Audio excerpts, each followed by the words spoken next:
ሁለተኛ የጌታ ራት ምን ቆርስበት ዓላማ የጌታ ራት ምን ቆርስበት ዋነኛ ዓላማ ብለን ነው ያጠናን ያለነው በዛ ውስጥ በዋነኛነት ጌታ ኢየሱስ የሰጠበት ዋና ዓላማ ሁለት ነገሮች ናቸው አንዱን አይተናል ሁለተኛውና የጌታ ራት የምንቆርስበት ዋነኛ ምክንያት ህብረታችንን ለመግለጽ ነው ወይም ደግሞ የቅዱሳንን ህብረት የቤተ ክርስቲያንን አንዲትነት ምንም እንኳን ብዙዎች ብንሆንም ሁላችን ግን በክርስቶስ አካል ውስጥ ገብተን የክርስቶስ የአካሉ ብልቶች ሁላችንም ደግሞ አንድ ስጋ የሆንበት ምስጢርን የምንገልጥበት ነው ይሄን ደግሞ እዛው ቆሮንቶስ መጽሐፍ ላይ ጳውሎስ እንደዚህ ይለናል አንደኛ ቆሮንቶስ ምዕራፍ 10 ቁጥር 14 የጌታ ራት የሰጠበት ሁለተኛ ምክንያት የቅዱሳንን አንድነት የዚህ ቤተክርስቲያን አባላቶችን አንድ ስጋ መሆናችንን ለመግለጥ ነው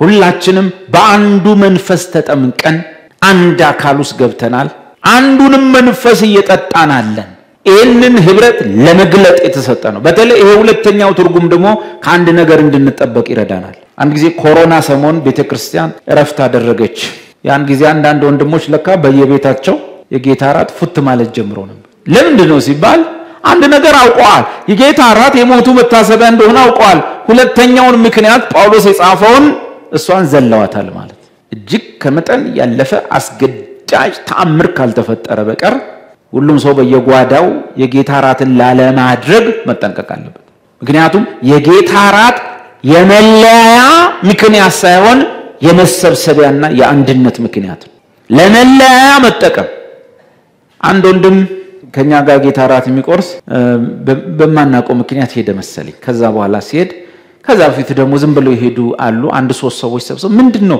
እነሱ ጋር ብቻ ነው እንደ ጌታ ራት እኛም ቤት እናደርጋለን እኛና ተሰበሰቡ ያ ወንድም ቅዳሴውን ይቀድሳል ወማምልኮን ከዛ እነዛ እህቶች አሉ ሁለት ሲጀመር አንድ ወንድምና ሁለት እህቶች አምልኮ ጥሩ አይደለም ዝም ብሎ የልጅ ጉባኤ ነው የሚሆን የልጅ ቤት ነው የሚሆን ነገሩኝ እከሌኮ ነከሊት ቤት ሶስት ሆነው እየቆረሱ ነው አሉ ተዋቸዋል ለምን ታቀላፍ አይዘልቅ ልጅነት ሞራል ስሜት እግዚአብሔር ከስሜታችን አውጣ ከሞራል አውጣ ክርስትና የተደላደለ መሰረት ላይ የቆመ ጽኑ መሰረት ላይ የቆመ ጌታ ኢየሱስ አሁን ራሱ በቅጽበት በዚህ ሰዓት ላይ ራሱ ትኩረት የሚሰጠው ህብረት ነው ክርስትና ዝም ብሎ የሃይማኖት ማዕከል አይደለም የሆኑ ሰዎች የተሰበሰቡበትና እጃቸው የሚዘርጉበት ቦታ አይደለም ሰማይን የሚያክል ዓለም ትኩረት የሚሰጥበት ቦታ ማህበር ወማጥቢያ ወም ጉባኤ በዚህ ክፉ ዓለም ጌታን በመተጠላ ዓለም መካከል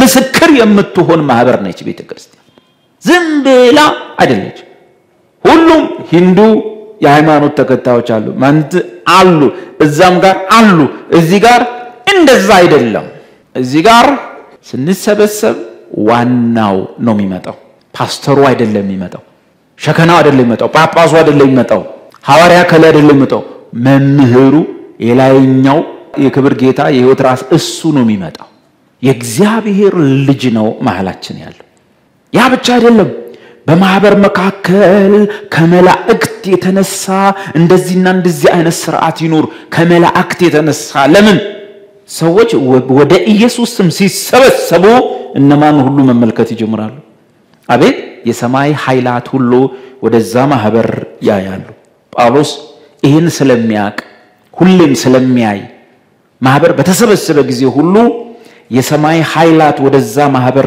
እንደሚያተኩሩ ሁሌ ስለሚያይ እባካችሁ ከመላእክት የተነሳ ስትሰበሰቡ እንደዚህና እንደዚህ ይሁን ለእናንተ ብዙ ሴንስ አይሰጣችሁም ከመላእክት የተነሳ እዚህ እንኳን ውሃ ጥምቀት እንኳን ስንፈጽም ይሄ የሆነ የቤተክርስቲያን ሥርዓት የጌታ ራት ስናደርግ በቤተክርስቲያን ውስጥ ያሉ ኦርደር የጠበቁ ነገሮች ስናደርግ መጽሐፍ ምንድነው የሚለው ብዙ ልዩ ልዩ ምስጢር በአየር ላይ ላሉት አለቆች ይታወቅ ይገለጽ ዘንድ ቤተክርስቲያንን ጌታ እዚህ ምድር አስቀምጧታል አጥቢያ ቤተክርስቲያን ዝም ብሎ ያኮረፉ ሰዎች ምንድነው ደሞ ለመብላት ለመጠጣት እኛ ቤት እናርገው የሚባልበት አይደለም ከሚስት ጋር ቁጭ ብለን የምንጠጣበት አይደለም ይሄ ራስን ለመለየት ነው የተጠቀምክበት ከቅዱሳን ጋር ህብረት ለማድረግ አልተጠቀምክበት ስለዚህ ትርጉሙን ታፈርሰዋለህ በድርጊት አንደኛ ቆሮንቶስ ምዕራፍ 10 ላይ ቁጥር 14 ስለዚህ ወዳጆች ሆይ ጣዖትን ከማምለክ ሽሹ ይሄ መለየት ነው ከግሪካዊ የህይወት ሥርዓት መለየት ከነበርንበት ባዕድ እኛ በዚህ ዘመን ወጭስ ድንጋይ ተራራ ላናመልክ እንችላለን ከዛ ቆሮንቶሳዊ የሥርዓት ውጡ ማለት እኛም ደግሞ ከነበርንበት ከዛኛው የህይወት ሥርዓት መጀመሪያ ውጡ ተለዩ ከዛስ ልባሞች እንደመሆናችሁ ለምንድን ይሄን ምንግራችኋል እንዴ ልባሞች እኮ ናችሁ እስቲ አስተውሉ ምንግራችሁ አስተዋይ ናችሁ ብዬ ነው ምን ቀጥለው በመለው ነገር እናንተ ፍረዱ የምንባርከው የበረከት ጽዋ ከክርስቶስ ደም ጋር ህብረት ያለው አይደለምን የምንባርከው ደም የምንባርከው የበረከት ጽዋ ከክርስቶስ ምን ጋር ደም ጋር ምን ያለው ነው ህብረት ያለው ነው ገላጭ ነው ያን ነው ምናይበት ያን ነው ምናስብበት ምኑ ጽዋው ምኑን ደሙን ነው ምናስብበት ጽዋው ደም አይደለም ደሙ አንዴ ነው የፈሰሰው በዚህ ጽዋ ያን ደም ጋር ህብረት ያለው አይደለምን መጀመሪያ ይሄን መጨስ ታውቃላችሁ እዚህ የቀረበው ዝም ብሎ ቤት ውስጥ ወይም ሱቅ ውስጥ ወይም ግሮሰሪ ውስጥ እንደሚጠጣ ልጠጡ አይደለም እዚህ ጋር ሲቀመጥ ስታዩ ከኢየሱስ ደም ጋር ምን አለው ህብረት ያለው አይደለም ይሄን ታውቃላችሁ አይደል አዎ እሺ ቀጥሉ ሁለተኛውስ የምንቆርሰውስ እንጀራ ከክርስቶስ ሥጋ ጋር ህብረት ያለው አይደለምን የምንቆርሰውስ እንጀራ ከክርስቶስ ሥጋ ጋር ፕሊዝ ይሄኛው እንጀራው የክርስቶስ ሥጋ አይደለም አደራ እንጀራ ነው ዲያቆን ያዘጋጀው ቂጣ ነው ህብስት ነው ያኔ ጌታን ሥጋ በዚህ እንዳትቀይረው ያ የተቀደሰ ሥጋ ከሙታን ተነስቶ በአባቱ ቀኝ በክብር አለ በየቀኑ የቸርች ጠረጴዛ ላይ ጌታ አይሞትም መጽሐፍ እንደሚል እንዲስ ከሆነ ሁሉ ጊዜ ክርስቶስ መከራ ሊቀበል ባስፈለገው ነበር ነገር ግን እሱ አንድን መስዋዕት ለዘላለም አቅርቦ ተቀበለ ግን ያን ታላቅ ቅዱስ ሰውነት በዚህ እንጀራ ውስጥ እናያለን የምንቆርሰው እንጀራ ከክርስቶስ ሥጋ ጋር ምን አለው ህብረት አለው መተዝም ብለ ምንድነው እናገና ምን ቂጣ አይደለ ብለ ብትል ከማትችለው አካል ጋር እየተጣላህ ነው አንተኛን ማናናቀን ሁሉ ጊዜ ቂጣና የወይን ፍሬ ተጣሉ ምናም ብለ ሙድ ይዘሞታል ሌላ ጉዳይ ጋር ስላገናኘንብህ ይሄንን ጓደኞቹን የሚመስለውን ቂጣ እኛ ግን ከሌላ ነገር ጋር ስላገናኘ ነው ሰማይም ለዛ ነገር ዕውቅና ስለሰጠው የምትኮረኮመው ኩርኩም የሰማይ ያህላል ከማን ሥጋ ጋር ህብረት አለው ከክርስቶስ ሥጋ ጋር ህብረት አለው ቀጥለው አንድ እንጀራ ስለሆነ አሁን መጣይ ጌታራት መንቆርስበት ምክንያት ሁለተኛውን ሊነግረን ነው በቤተ ክርስቲያን ገበታ ላይ የሚቀመጠው እንጀራ ወይም ቂጣ ስንት ነው አንድ ስለሆነ አንድ ዳቦ ነው የምናስቀምጠው አንድ ቂጣ እንጀራ ነው የምናስቀምጠው እሺ እኛ ብዙዎች ስንሆን አንድ ሥጋ ነን ዋው እኛ ብዙዎች ስንሆን እዚህ ውስጥ ግን ስንት ሥጋ ነን አሁን ሁለት ነገር አገኘን ሰው ለካ አንድ ሥጋ የሚሆነው አንድ ባልና ሚስት በሚያደርጉት ሁለተኛው ደግሞ አንድ ሥጋ የሚሆነው ምንድነው አቤት ከጌታ ጋር ባለ የመንፈስ ቅዱስ ጥምቀትና ህብረት ሁሉም አማኝ ደግሞ የጉድ እኮ ነው ስንት ሥጋ ሆኗል አንድ ሥጋ ሆነናል እግዚአብሔር ይመስገን ለዚህ እኛ ብዙዎች ስንሆን ስንት ሥጋ ነን አንድ ሥጋ ነን ማረጋገጫው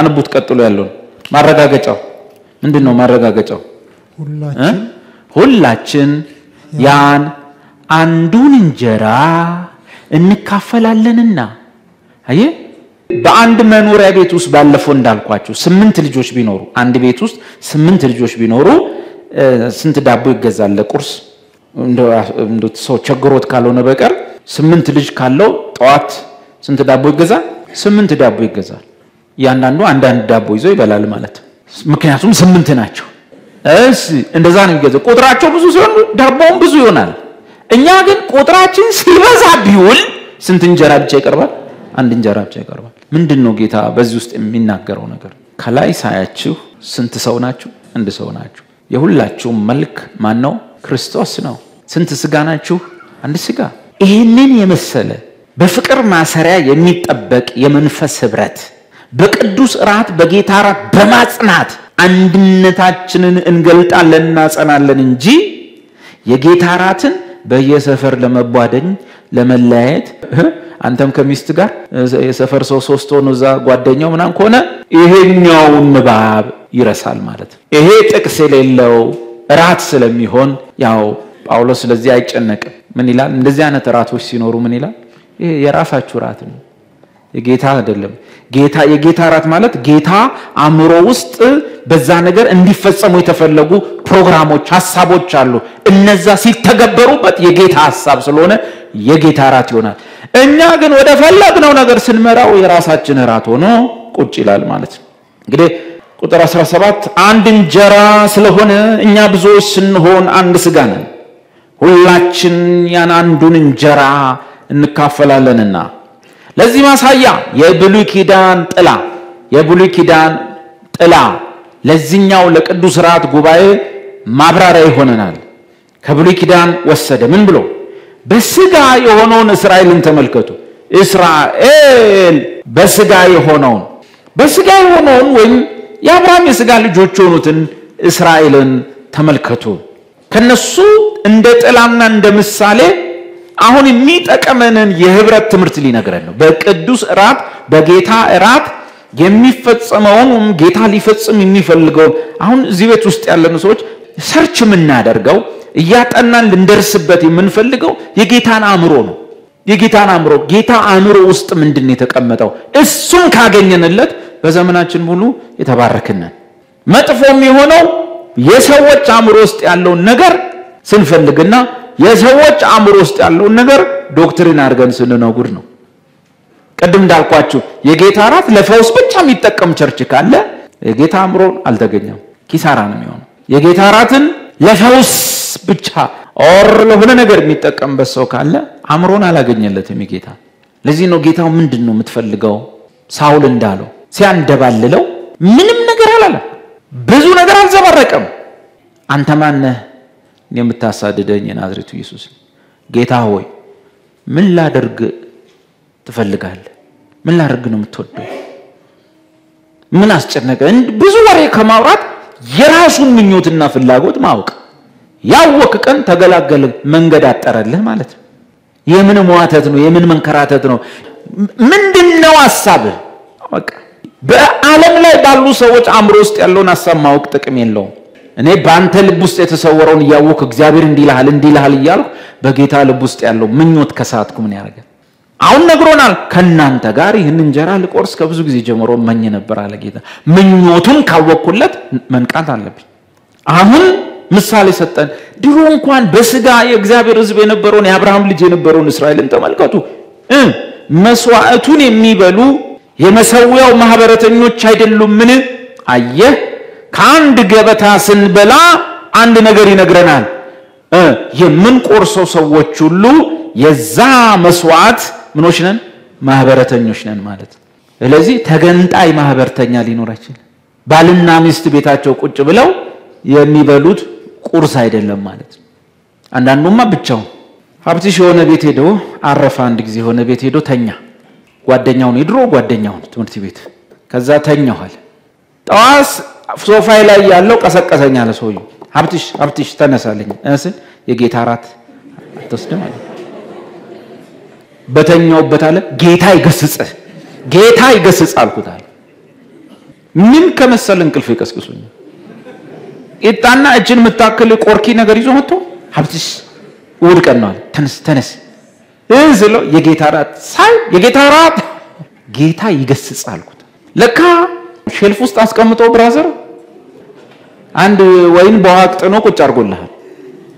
ከዛ በኋላ ጠዋት ላይ ተነስቶ ወይ ሚስቱ ወይ እሱ አይዶን ነው ቂጣ አስጋግሮ ወይ ዳቦ ከሱ ገዝቶ ይሆናል አርጎ በቆርኪና ይዞለት መጣ ማለት። ፈጽሞ የጌታ ራት ሊሆን አይችልም። እንደዚህ አይነት ሰዎች ምንድነው የሳቱት መሰላችሁ? የተሰጠበትን ዓላማ አላወቁ። ይሄ ሰው እርግጠኛ ነኝ እንደዚህ የሚያደርገው የጌታ ራት በየሳምንቱ በመቁረስ የሚገኝ የሆነ ፌቨር አለ ብሎ በማሰብ ያን ካላደረገ፣ ሁለተኛ ደግሞ በዚህ ነገር ውስጥ እንግዲህ ሰው እንግዲህ ብዙ ነገር ያስባል ማን ያውቃል ይሄን ሳልጠጣ ሳምንት ከቆየው በሞት የዘላለም ሕይወት አጣለሁ ምን ይችላል ሰው እንደዚህ የሚሆንበት ምክንያት አይገባኝ ስለዚህ ስታዋል ትልቁ ዓላማ ሞቱን አላሰበ መከራውን አላሰበ ዓላማው እኮ መብላትና መጠጣት አይደለም ያን በመታደርጉ ሰዓት ሞቱን እየተናገራችሁ ነው አስቡት መታሰቢያው ስለናንተ የሚሰጠውን ስጋዬን አስቡት ስለናንተ የሚፈሰውን ደሜን አስቡ ነው ያለ ያን ሳታስብ ተቀስቀሰ እንካ ከተባልክ ስትዋል ሌላ ሪቹዋል ውስጥ ገብቷል ሌላ ስርዓተ መተት ውስጥ ገብቷል የለም እኮ በቃ እንዲህ ሳስብ ምናልባት ብዙ ሰው እንደዚህ ያደርግ ይሆነን ይሄ ልጅ ብቻውን በኢትዮጵያ ብቸኛ ይሆነ ለማዳለ ማለት ነው በየሰፈሩ ሁለተኛውንም ዓላማ ለማወቅ ነው ጌታ በቅዱስ ራት ሊያሰባስበን እንጂ የፈለገው በየቤታችን ሊበትነን አይደለም ይፈልግ በየቤት የተቀመጥነውን ወንድሞች በአንድ ቦታ በመሰብሰብ እሷ ማጥቢያ ትባላለች በመሰብሰብ ይህች እሱን በጠላች ባልተቀበለች ዓለም መሃል ላይ ሆነን ሞቱን እንደ ከንቱ ለቆጠረች በእግዚአብሔር እንደ ተቀሰፈ ለቆጠረች በእግዚአብሔር እንደ ተተወ ለቆጠረች እንደ ተራ ነብይ ለቆጠረችው ዓለም እኛ ለሱ የሞቱና የትንሳኤው ምስክሮች ለመሆን እናውጃለን ጌታ እስኪመጣ ድረስ በተጸየፈችው ዓለም እግዚአብሔርን ግን እናከብረው ዘንድ ለስሙ ምስጋና እናቀርባለን ጉልበታችን ደግሞ ለስሙ ይሰግድለታል ለታረደው በግ ይሄንን በጋራ ሆነን የምናውጀውን ትልቅ አዋጅ ትልቅ ነገር ማውረድ መንደር ማግባት ሰፈርኛ ማድረግ መልክ ማሳጣት ክብሩን ከመቀነስ ባለፈ ሰማይ የማያቀው የቤት ቁርስ ይሆናል የራስ ራት ይሆናል ስለዚህ ይሄ ነው ሁላችንም እዚህ ቤት ያለነው ሰዎች እግዚአብሔር ወደ ማን ህብረት ነው ይጠራን አንደኛ ቆሮንቶስ 1:9 ኦሬዲ መሰላችሁ ይሄን ህብረት እኔና እናንተ ተሰብስበን አንፈጥረው በአጥቢያ ውስጥ ያለን ህብረት ወይም በመንፈስ ያለን ህብረት እኔና እናንተ አንፈጥረው ኦሬዲ ህብረቱን እግዚአብሔር በመንፈስ ቅዱስ መምጣት መስርቶታል ይሄንን ህብረትና አንድነት መግለጽ ነው እንጂ የምንችለው ህብረቱን ማምጣት አንችልም ኦሬዲ የተሰጠ ህብረት ነው ወደ ማን ህብረት ጠርቶናል እግዚአብሔር አንደኛ ቆሮንቶስ 1:9 ምን ይላል ወደ ልጁ ወደ ጌታችን ወደ ኢየሱስ ክርስቶስ ምን ህብረት የጠራችሁ እግዚአብሔር የታመነ ነው ዋው እግዚአብሔር ይመስገን እግዚአብሔር እዚህ ጋር ወደሆነ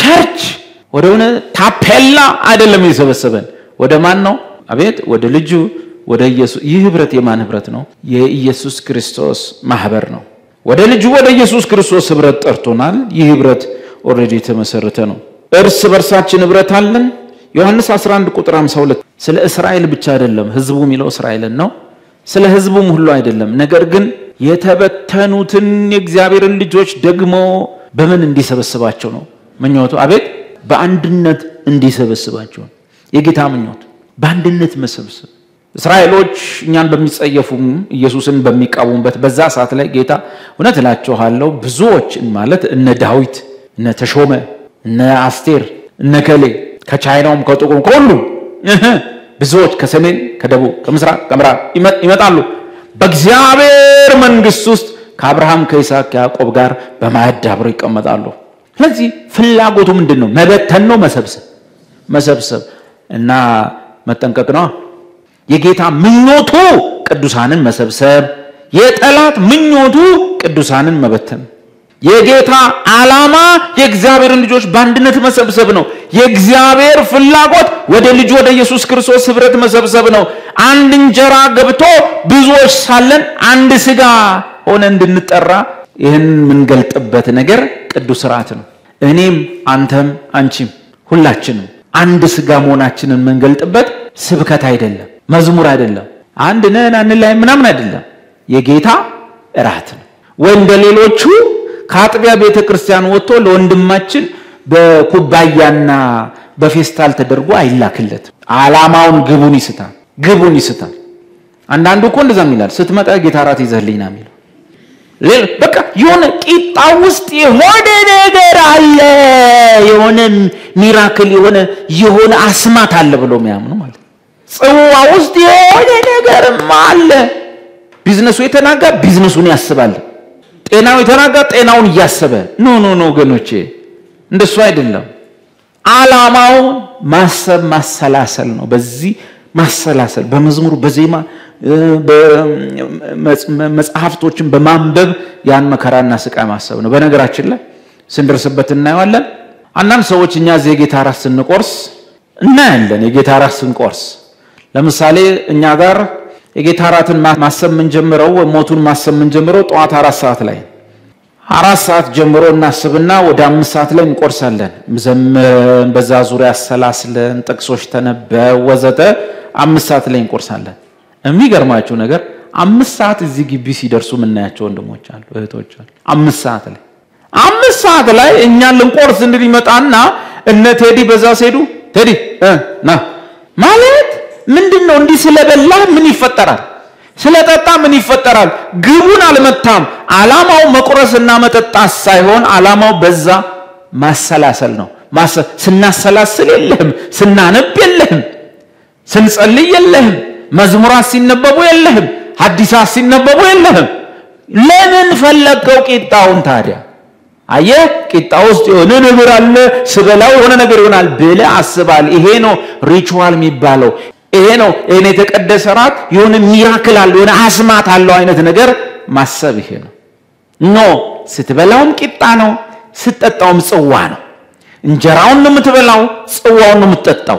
ግን ዓላማው ስትበላውና ስትጠጣው ጌታ እስኪመጣ ድረስ ሞቱን ማሰብ ነበር፣ ሞቱን መናገር ነው። አንተ ያን አላረክም።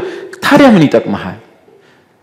ሙሉ የስልክ ንግግር የሚያደርጓል እኮ ናው መሰለ ምናምን ራይባሉ ከኛው ጋር ቆሞ ስላሴን የማያውቁ እግዚአብሔር 3 አካል እንዳለው የማያውቁ ሰዎች አየን። ኦንሊ ጂሰስ የሚመስሉ ሰዎች አየን። አለ ይሄ ሰውዬ ተበልቶ ያስበላናል። ሁለተኛ በመካከላችን ሐዋርያት አሉ ብሎ የሚያምኑ ሰዎች መጡ።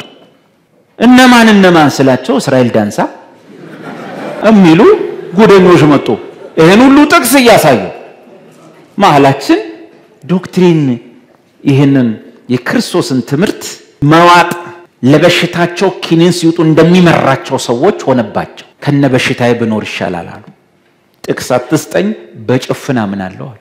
ጳውሎስን የሚያክል በአብና በወልድ የተጠራ የተመረጠ የተሾመ የተላከን ሰው እኛ ሰፈር ካለ ሐዋርያው በቀለ ጋር ሐዋርያው ማሞ ጋር እኩል አድርጎ ማሰብ ነውር ነበርና እንዲህ ያልን ብዙ ነገሮችን ቆም ብለን ማየት ጀመር። እንዲህ በተደበላለቀ ነገር ውስጥ ህብረት የለም። ማጽዳት ነበረብን። ይሄን መጽሐፍ ከ1 ዓመት በላይ አዘጋጀን። ታትሞ ሲወጣ ለ1 ዓመት ያህል ወንድም ዳኜ አስተማር። አጥቢያ ቤተክርስቲያን መልኳ ይሄን ነው የሚመስል። እኛ እዚህ ያለነው ሰዎች በዚህ መጽሐፍ ውስጥ ከተጻፈው የአጥቢያ ወግና ስርዓት ውጭ የለንም። ይሄን መጽሐፍ ውስጥ ባለው ወግና ስርዓት መሃል አብራችሁን መቁረስ የምትፈልጉ ትችላላችሁ። ከዚህ ውጪ ፍንዳታ ክርስትና የለም። የነበረው ነው መጥቶ የደረሰው እንጂ ሰሞኑን ከቴሌቪዥን የሚቆረጅ ክርስትና የለም። ከፌስቡክ ከዩቲዩብ የሚቀዳ ክርስትና የለም። እንትና እኮ እንዲህ ብሏል፣ በቀለ እኮ እንዲህ ብሏል። ጳውሎስ ነው ያለው። ጳውሎስን ነው የምንሰማው። ቅድም እንዳለው እኔን ስሙ እንዳለ ጌታ ጳውሎስ እኔን ብትሰሙ ይሻላችኋል እንዳለ እንጂ ነገ መድረሻውን ማናቀ መጨረሻውን ማናቅ ሰው እንዲህ ብሏል ብለን በትምህርት ንፋስ አንነግድም። የተጻፈው ከበቂ በላይ ስለሆነ ራሳቸው የጀመሩትም ሚይዙትን የሚጨብጡበትን መጨረሻ ሜት ጋር እንደሚደርሱ ግራ ገብቷቸዋል። እኛም ተከትለን እንንገድ። ጀመሩት እንዴት ይጨርሱት? ገቡበት እንዴት ይውጡበት? ሞኝነን ባለቀ ሰዓት ላይ እኔ ነገር ግን መቀበለው ከእግዚአብሔር ነው ከሌላ ነው እስኪሉ የደረሱ ሰዎች አየን። እና ታዲያ እናቴ ጽድት ብለን ተጠንቅቀን እንደ ቃሉ ስንጸልይ እንደ ቃሉ ስንተነብይ እንደ ቃሉ ምራቁን የዋጣ ትንቢት ምራቁን የዋጣ አገልጋይ እንዲሰብ አረባከው በለው እማይል እንትና ማየን በስማ እማይል በቃ ደክሞናል። ሁሉም እንዳይጥ ሞክሮብናል። አሁን ረጋ ብለን ምራቁን የዋጣ ጸሎት ንፋስ እንደመጎሰም አይደለ ግቡን የሚመታ ቃያለ የበሰለ አገልግሎት ነው የሚያስፈልግ እንጂ ትላንት ከፈነዱ ልጆች ጋር አብሬ መፈነዳበት ምንም ምክንያት የለም። ስብሰባቸውን እንኳን አንገኝም አንሄድም። አስብን እዛ ቁጭ ብዬ እዚህ ጋር ሬሳ ሳጥን የሚሰባበር እብድ ጋር አብሬ ቁጭ ስብሰባ ልቀመጥ 5 እንኳን ሞክረ አንዱ ማይሳካል ከሱ ጋር ልቀመጥ ከሱ ጋር ካጋሮን ይመጣሽው አይደለም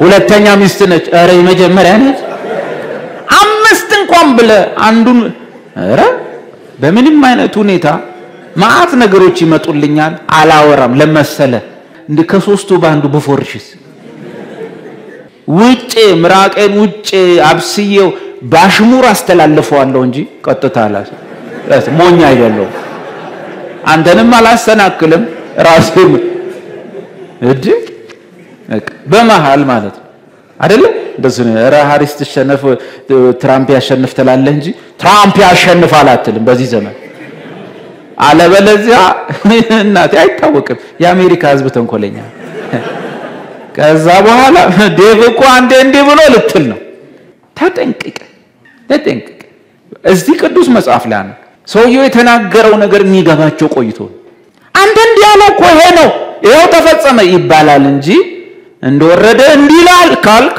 ጥሩ አይመጣም እሱ የብሉይ ኪዳኑ ዳይሬክት ሪቨሌሽን የሚባለው በአዲስ ኪዳን ግን ዳይሬክት ሪቨሌሽን ለሐዋርያቱ ተሰጠ ነቢያት በሐዋርያት ተተኩ በእኛ ዘንድ ያለው አገልግሎት የማነጽ አገልግሎት የሚፈተሸው የሚመረመረው ስለሆነ የአጋቦሱ አይነት ዛሬ ማታ ያፌ ቃል ይሆናል ዝናብ ይዘንባል ብለ ከመናገር ፊት ወሩ የካቲት እንደሆነ ማስታወስ ዋይዝ መሆን ማለት እሱ እኔ እንደዛ ሲል አንድ ወንድማችን ወይኔ የካቲት እኮ ነው ወንድሞቼ ማታ ጠበቁ ዝናብ የለም ይሄ ምንድነው ሲባል መጥቶ የተናገርከው ሳይሆን ራስ የተናገርከው እና መጽሐፉ እንደዚህ ይላል ህብረቱ ተፈጥሯል የእግዚአብሔር ሐሳብ የእግዚአብሔርን ልጆች በስንት መሰብሰብ ነው በአንድ ለመሰብ አንድነቱን እንገልጸዋለን በቅዱስ ራት እንጂ አንድነቱን አንጀምረውም አንመሰረተውም ኦሬዲ 2000 ዓመቱ ልታፈርሰው አትችልም ምንም ልትፈጥርበት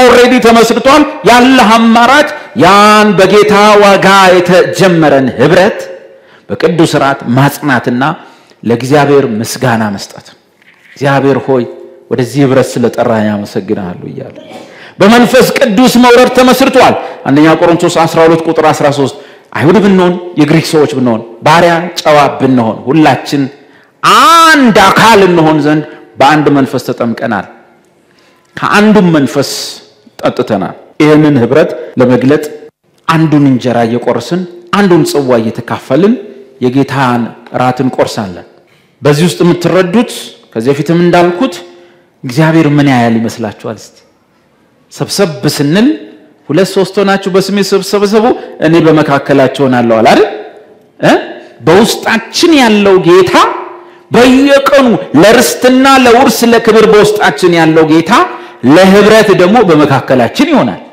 አሜዚንግ ስንዘምር የመዝሙሩ ዋነኛ ለመሆን ምን ማለት ነው የመዘምራን አለቃ ለመሆን ካህናቶች ስንሰበሰብ የካህናት አለቃ ሆኖ በወንድሞቼ መካከል በዜማ መሰገናለሁ ሊል ጌታ መሐላችን ይቆማል በውስጣችን ለርስት ለውርስ ለእግዚአብሔር ልጅነት ለክብር ያለው ጌታ ያው ኢየሱስ ደግሞ ከኛ ጋር ደግሞ እንደ አንድ አባል ሆኖ መሐላችን ሊዘምር መሐላችን ይገኛል በውስጣችን ያለው የክብር ጌታ እግዚአብሔር ወልድ ቃል ስጋ የሆነ ቃል ሁሉ በእርሱና ለእርሱ የተፈጠረ ጌታ ባንተ ውስጥ ያለው የክብር ጌታ ለርስት ለውርስ ለልጅነት ለክብር 24 ሰዓት ባንተ ውስጥ የሚኖረው ጌታ እኛ ደግሞ ስንሰበሰብ በመሐላችን ይሆናል ምን ሊሆን እነሆ ከወንድሞቼ ጋር ሆኜ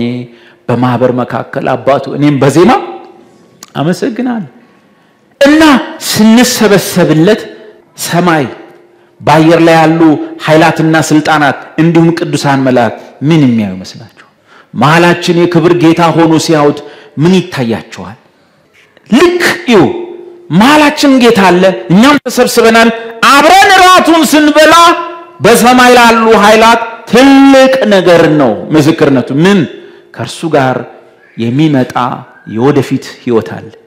ከእርሱ ጋር ለዘላለም አብረን እንሆናለን። በዚያ የበጉን ሰርግ ራት እንበላለን አይደለም? በዛ የበጉ ሰርግ ራት ላይ መታደማችንን እዚህ ውስጥ ታያለ። የሚመጣው ዓለም ነጸብራቅ ያን ቀን እንዲህ ፊት ለፊት ባሪያዎቹ ሁሉ ፊቱን ያዩታል እንደተባለ እያየ ነው። አሁን ደግሞ በክብር ያረገውን ግን አረገ እንጂ ያልሄደውን ከኛ ጋር ያለውን ኢየሱስን በስጋ አይን በማናየው በመንፈስ አይን እያየ ነው፣ እየነካ ነው፣ እግሮቹን እየሳምን በሱ ፊት እየሆነን ደስ ሲለን እየሳቅን ነገሩ ከአቅማችን በላይ ሲሆን እየተገረምን እያለቀስን በፊቱ እንቆያለን። ምን አይነት ታላቅ መዳን ነው በሚል መደነቅ እናለቅሳለን። ፍርድና ፍርሃት በሌለበት ቤተሰብ ውስጥ ሆነን ሊመጣ ያለውን ዓለም እንቀምሳለን። የጌታ ፍላጎት እኛን አንድ ላይ ሆኖ ማየት፣ ቀኑ ደርሶ ሰዓቱ ደርሶ በዚያ የበጉ ሰርግ ራት እስክንገኝ በዚህ የቅዱሱ እራት ላይ ከሱ ጋር እንሰበሰባለን። የተወደደ ሥርዓት፣ እጅግ ያማረ ሥርዓት። ለዚህ ምሳሌም ይሆነን ከብሉይ እስከ አዲስ ያሉ ነገሮችን ባለፈው እንደነገርኳችሁ የእስራኤልን አለቆች ሁሉ ወደኔ ያውጣቸው። ሙሴ ብቻህን አይደለም እስከዛሬ ብቻህን እኔ ፊት ትመጣለህ፣ ብቻህን ከኔ ጋር ነህ፣ ብቻህን ነው ሁሉ ጊዜ። አሁን ግን የሕዝቡን አለቆች ሁሉ ይዘና ለዘላለም በእግዚአብሔር በቅፉ የነበረው በቀኙ የነበረው ልጁ ኢየሱስ ክርስቶስን የሚወክለው ሙሴ ግን ከዚያን ጊዜ በኋላ ሌሎቹንም ይዘና ተባለ። ልክኛም ዛሬ ወደ ቅድስ በድፍረት በእምነት እንደምንገባ ሊቀ ካህናችን ቀዳሚ ሆኖ ስለኛ እየታየ እኛ ደግሞ ተከታይ ሆነን በአብ ፊት ለምስጋና እንቆማለን። መጽሐፍ እንደሚናገር ሙሴና የእስራኤል ሽማግሌዎች ወደ ተራራው አናት ላይ ወጡ። ጌታ አቤት ጌታ ነገር ቃል ሥጋ ሳይሆን በፊት ነው። ዝም አላቸው። ወደ ተራራው አናት ላይ ወጡ። ዝም አላቸው። የእስራኤል ሽማግሌዎች እነዛ 70 የሆኑ ሰዎች ሙሴም ወደ ተራራው ላይ ወጥተው ብቅ ብለው ሲያዩ አይታችኋል አይደለም? ተራራው ላይ ምን የመሰለ ሰንፔር ወለል ማለት መስታወት ወይም ብርጭቆ የሚመስል ወለል ተዘርግቷል እስከ ጫፍ። በዚያም ሰንፔር በሚመስለው ወለል ላይ የእስራኤልን አምላክ እግሮች አዩ። ነገ የሚወጋውን እግሩን ማለት ነገ የሚሰቀለው እሱ እግሮቹ በሰንፔሩ ላይ ምንድነው ዓላማው? ምንድነው ትርጉሙ? ቀላል ነው። የእስራኤልን አምላክ ቅዱስነት፣ ንጽህና፣ ንጹህ ነው፣ ቅዱስ ነው፣ በፊቱ እንከን የለውም፣ ኃጢአት በእርሱ ዘንድ አትታወቅም፣ መላእክት እንኳን በፊቱ ሊቆሙ የማይችሉለት ጽድቅ አለው። ያን ንጽህናውን አዩ። እግሮቹ በንጹህ ሰንፔር ላይ ቁጭ ብለዋል።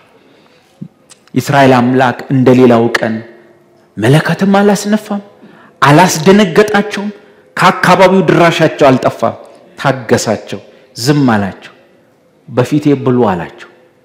ይዘው የመጡትን ምግብ ሁሉም በእስራኤል አምላክ ፊት ቁጭ ብለው በሉ። እግሮቹን አዩ እንጂ መልኩን አላዩት። ምንድነው ምኞቱ? ከድሮም ጀምሮ ኃጢአት እንጂ ሰውን ከእግዚአብሔር ፊት እያራቀው ያስቸገረው የእግዚአብሔር ምኞት ሰውን በዙሪያው መሰብሰብ ነው ማለት። ለዛም የሆነውን ደግሞ መቼም ቢሆን ታጥቦ ሊነጻ የማይችል ስለሆነ በልጁ በኢየሱስ ክርስቶስ ደም የኃጢአታችንን ስርየት ተቀብለናል። አንድ ጊዜ ያስተሰርይልን ለዘላለም በልጁ ሁኔታ ንጹህ አድርጎ አየን እግዚአብሔር። ስለዚህ አሁን ፍላጎቱ ምንድነው? ተሰብሰቡ። ጭራሽ ራሱ መሐላቸው መጥቶ እንኩ ተካፈሉ አላቸው። እሱን ከበውት በሉ። ይሄን ከናንተ ጋር ልበላ ከብዙ ጊዜ ጀምሮ መኝ ነበር አለ። ያ ብቻ አይደለም፣ ገና ወደፊት ደግሞ በመጨረሻ ጊዜ የሚፈጸመውን ነገር እናሰላስላለን። ይሄን ስናስብ ብዙ ነገር ትዝ ይለናል። እንዲህ ይሆናል አይደል?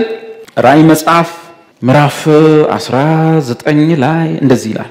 ወደፊት ምን እንደምንመስል ቁጥር 6 እንደ ብዙ ሕዝብም ድምጽ እንደ ብዙ ውሃዎችም ድምጽ እንደ ብርቱም ነጎድጓድ ድምጽ ያለ ድምጽ ሰማሁ እንዲህ ሲል ድምጹን መቼስ በፊደል ጽፎታል በቃል ጽፎታል ግን አሁን ያነበብኩት ራሱ ምንም ስሜት አይሰጠንም ምክንያቱም በንባብና በጽሑፍ ነው የጻፈው እግዚአብሔርን ኃይል ለመግለጥ በጣም ከባድ ነው እዩ እንደ ብዙ ሕዝብ ድምጽ ዝም ብለህ እስቲ ስቴዲየም አስበው እስቲ ዝም ብሎ ቼልሲ ማንቸስተርን ጊዜ ቲቪው ሩቅ ሆኖ አንተ እዚህ ሻይን እየጠጣ ይረብሻል ያለ ማቋረጥ ነው ህዝቡ ነው የሚለው እንግዲህ የአንድ ስቴዲየም ህዝብ ይሄ ግን ከዛ ይበልጣል እንደ ብዙ ህዝብ ድምጽ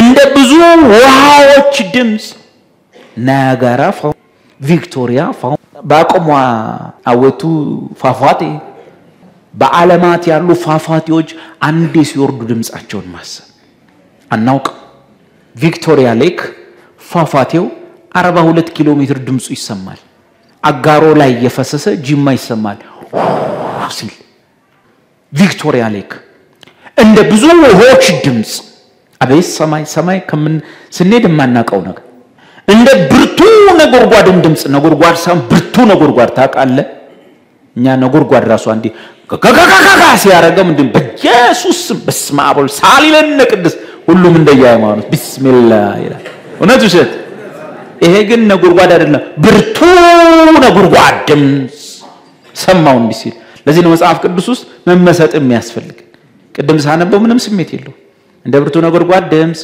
እንደ ብዙ ሰዎችም ድምጽ በቃ አለቀ ምንድነው የብዙ ሰዎች ድምጽ እንዲህ ሲል ምን ሃሌሉያ ያ ሁሉ ድምጽ የህዝቡ የፏፏቴውን ድምጽ ሲጮስም ሃሌሉያ ወይኔ ገባው ራሱ ሁሉን የሚገዛ ጌታ አምላካችን ነግሷልና ያ ሁሉ የስቴዲየም ጩኸት በላይ ድምጽ ያ ሁሉ የተዋጀ ህዝብ ድምጽ ጌታ አምላካችን ነግሷልና የበጉ ሰርግ እራት ስለደረሰ ሚስቱም ራሷን ስላዘጋጀች ደስ ይበለን ሐሴትንም እናድርግ ክብርንም ለእርሱ እናቅርብ ያጌጠና የተጣራ ቀጭን የተልባ እግር ልብስ እንድትጎናጸፍ ተሰጥቷታል የተሰጣት ልብስ ነው ቀጭኑ የተልባ እግር የቅዱሳን ጽድቅ ሥራ ነው አንተ ለካ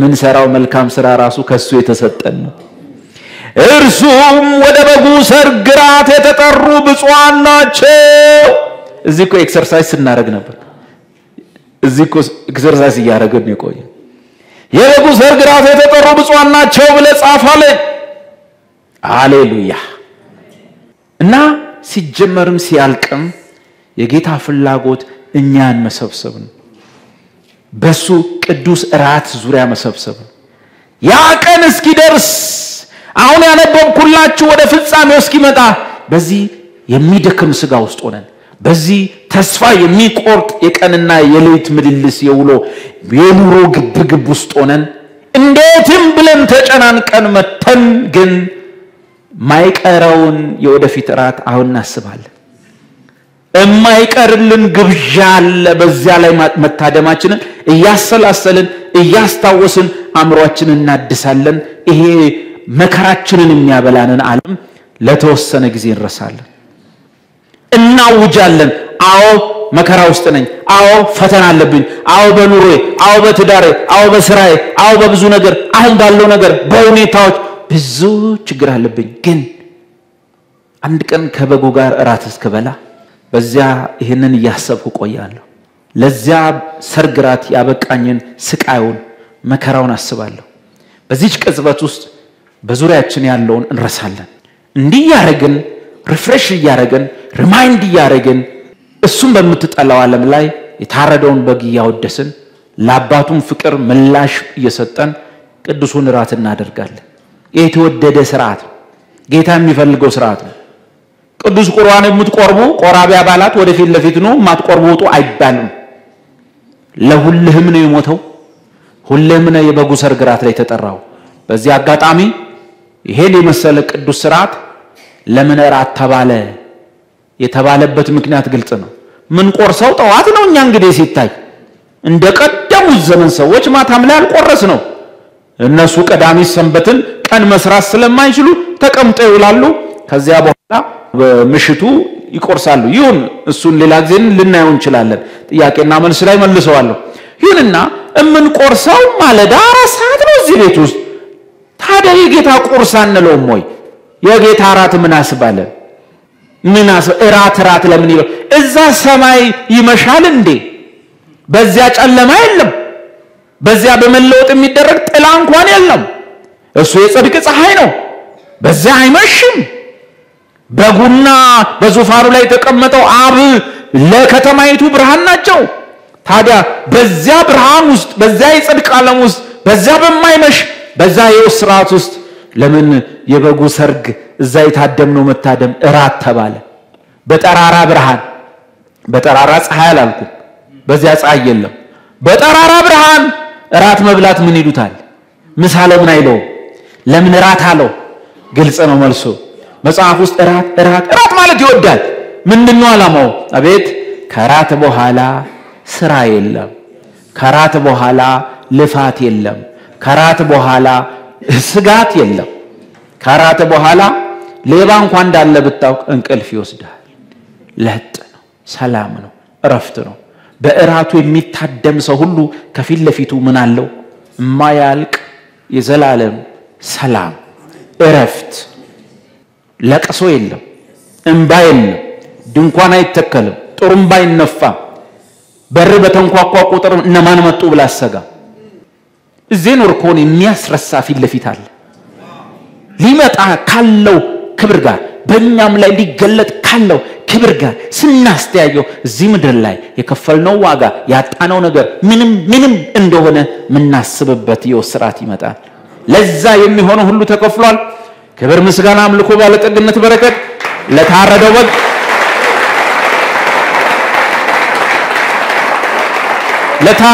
በግና የራሱን በግ በነፃ የሰጠን ቸሩ አባት ቸሩ እግዚአብሔር ኢየሱስ ራሱን ለምን ቸርትኛለሽ? እኔ ስጦታ ነኝ፣ እሱ ሰጪው ነው። እሱ ነው ቸር። ዛት ሚንስ የሰጠሽንን እሱ ነው ያለው ቸር አባት የኢየሱስ ክርስቶስ አባትና አምላክ በልጁ በኢየሱስ በኩል ንጹህ በሆነው ስም ቅዱስ በሆነው ስም በኩል ለዘላለም ክብር ይግባው። ምስጋና ላንተ ይሁን። ታንክ ዩ ፋዘር። እናመሰግናለን ቅዱስ አባት። ደካሞች ነን፣ ውስኖች ነን፣ አቅም የለንም በብዙ ነገር። አሁን እንኳን ዛሬ ያንተ እርዳታ ያስፈልገናል። ነገር ራሱ ያንተ ጥገኞች ነን፣ ምስኪኖች ነን እግዚአብሔር ሆይ። ነገር ግን እናመሰግናለን። በልጁ ሁኔታ ተቀብለናል። እናመሰግናለን።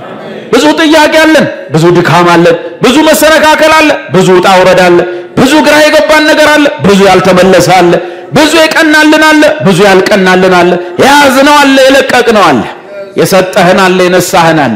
እናመሰግናለን። በኢየሱስ በኩል እናመሰግናለን። ነገር በመስጠት ፍቅርህን ለኛ አልገለጥክም።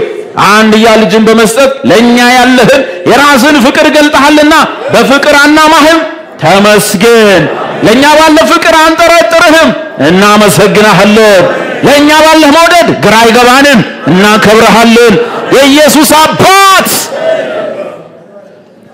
የኢየሱስ ክርስቶስ አባት ወደ አባቴ ወደ አባታችሁ ያለን ወደ አምላኬ ወደ አምላካችሁ ያለን የኢየሱስ አባቱ አባታችን የኢየሱስ አምላኩ አምላካችን ሆይ አብ ቅዱስ ተመስገን። ከሁሉ በላይ ሆኖ በሁሉ የሚሰራ አንድ አባት ተመስገን። በሰማይና በምድር ያለ አባትነት ሁሉ የሚሰየምብህ ቅዱስ አብ ሆይ በጻድቁ ልጅ በኢየሱስ ምክንያት በኢየሱስ ስም በኢየሱስ በኩል ተመስገን። ተባረክ።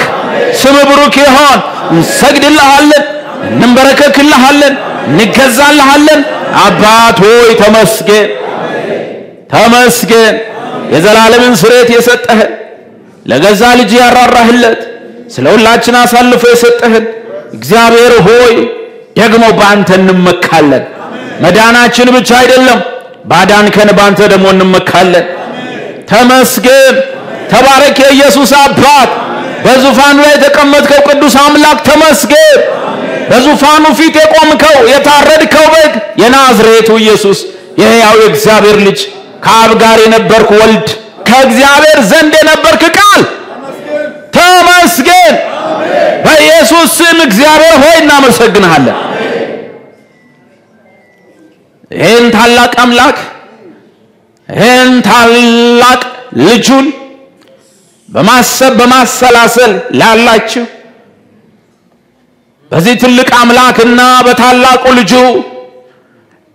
ለተደሰታችሁ በሱ ፍቅር ልባችሁ ላረፈ የእግዚአብሔር ነገር በልጁ የተፈጸመው ነገር የሚመጣው ሕይወት ልባችሁን የማረካችሁ ሁሉ ሻሎም ሻሎም ሻሎም ሻሎም ጸሎታችሁ የተመለሰ ይሁን ልመናችሁ የተሰማ ይሁን የልባችሁ መሻት ይሙላላችሁ ነገራችሁ ይቀናላችሁ ለምልሞ ለምልሞ ለምልሞ ለምልሞ በኢየሱስ ስም ለምልሞ በኢየሱስ ስም እንደዚህ ይሁን ሃሌሉያ yes ትውልዳችሁ ይባረክ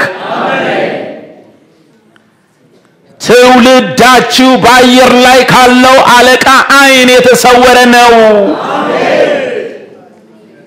ለምልሞ ለምልሞ ዘርህ ዘርሽ የጠላቶቻቸውን ደጅ ይውረስ ታምር በልጆቻችሁ ላይ ይሁን ታንክ ዩ ፋዘር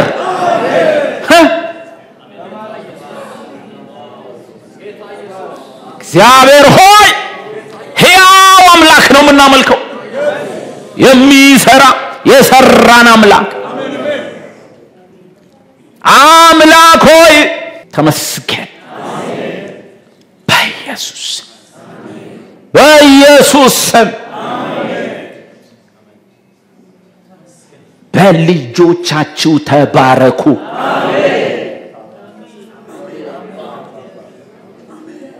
በልጆቻችሁ ተባረኩ ልጆቻችሁን ለመገረም ያርግላቸው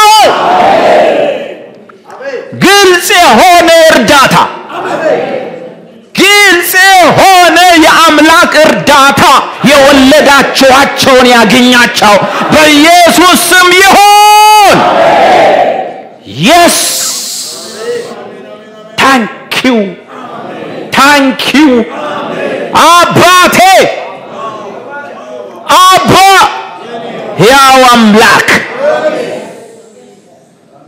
ግዑዝ አይደል የፈጠረን የሰራን አምላክ ሕያው አምላክ thank you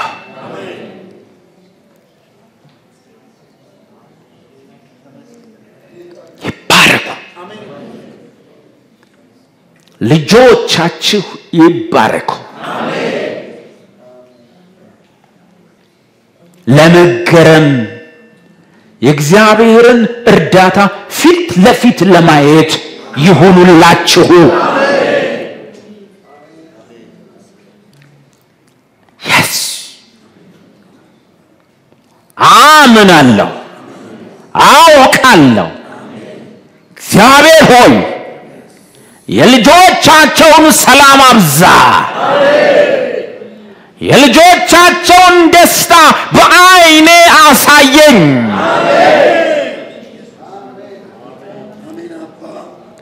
ሰላማቸውን አብዝተ በግልጽ ረድታቸው ካንተ መሆኑ በሚታወቅ ግልጽ እርዳታና ታምር አግዛቸው የልጆቻቸውን ትልቅነት ትልቅም ስፍራ የልጆቻቸውን እግዚአብሔር ሆይ መጪ በረከትና ሰላም ደስታ መከናወን በአይኔ አሳየኝ በኢየሱስ ስም አሳየኝ አባ አመሰግንሃለሁ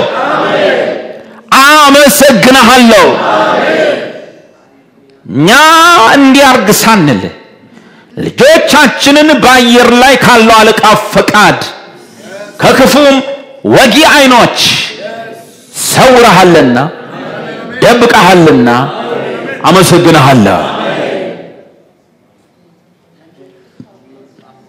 ታንኪዩ ማትታማ አምላክ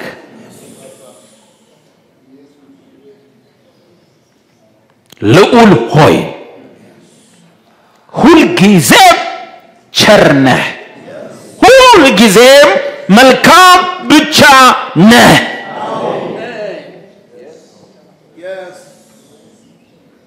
አያችሁ ልጆች ታንኪዩ ፋዘር ስለ ልጆቻቸው ሁሉ ተመስገን።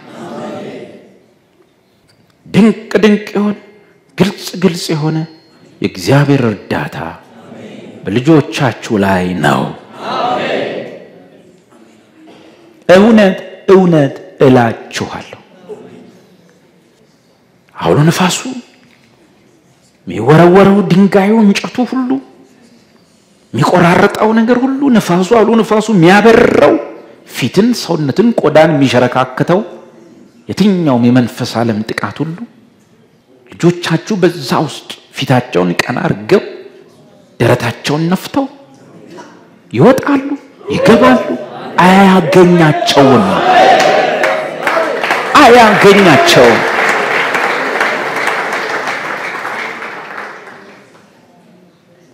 ለኛ ልጆች በእኛም ልጆች ላይ የሚሆነው ነገር ሁሉ በእግዚአብሔር አብ ዕውቀት ውስጥ ብቻ ያለ ነው።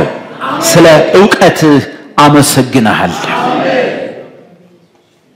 ስለ ልዩ ፕሮቴክሽን ከዚህ ንፋስ ከዚህ አጥፊ ነገር ስለ ተደረገላቸው ልዩ ከለላ በሰላም ወጥተው እንዲገቡ ስለ ተፈቀደው ከለላ በኢየሱስ በኩል አመሰግናለሁ። ተመስገን። ከአባታችን ከልጁም ከኢየሱስ ጸጋ ምህረትም ሰላምም በሁላችን ላይ ይሁን። አሜን።